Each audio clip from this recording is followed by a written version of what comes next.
একদম টাটকা খবর পেয়েছি। বাদশা নামের একটা লোক ফুরফুরি নগরে এসেছে, যে সব ক্রিমিনালদের টিকিট ছাড়াই ওপরে পাঠিয়ে দেয়। এবার তুমি সাবধানে দেখো। কি বলছো?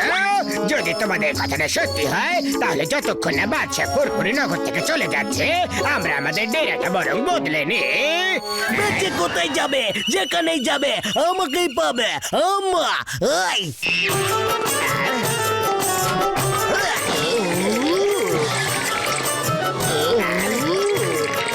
ক্রাইমের বন্ধু সত্যের শত্রু, মানে হলো ক্রাইমের শত্রু সত্যের বন্ধু।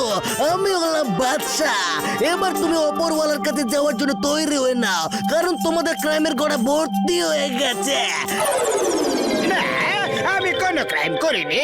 নিজের পেট চালানোর জন্য শুধু ছোটখাটো চুরি করি আমি।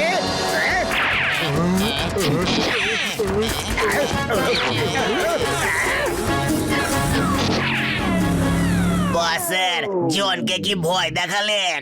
Thank you এরাফেরি।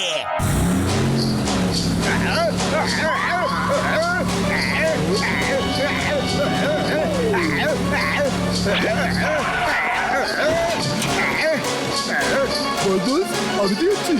আমি এক্ষুনি ওপরওয়ালার কাছে যেতে চাই না, তুমি যাও।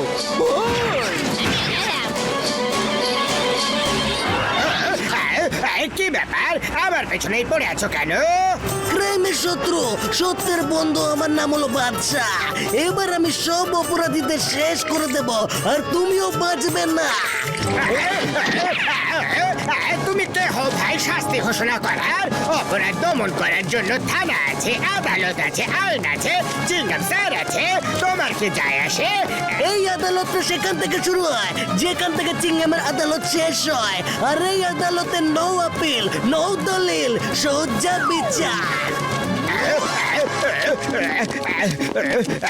মোটু পাতলু, আমাকে বাঁচাও।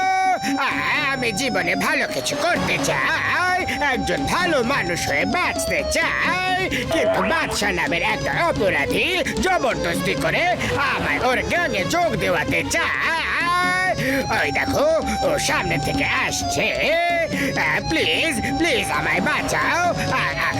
আমি ওই ড্রমটাতে লুকিয়ে পড়ছি, এটাই ঠিক হবে। ওকে।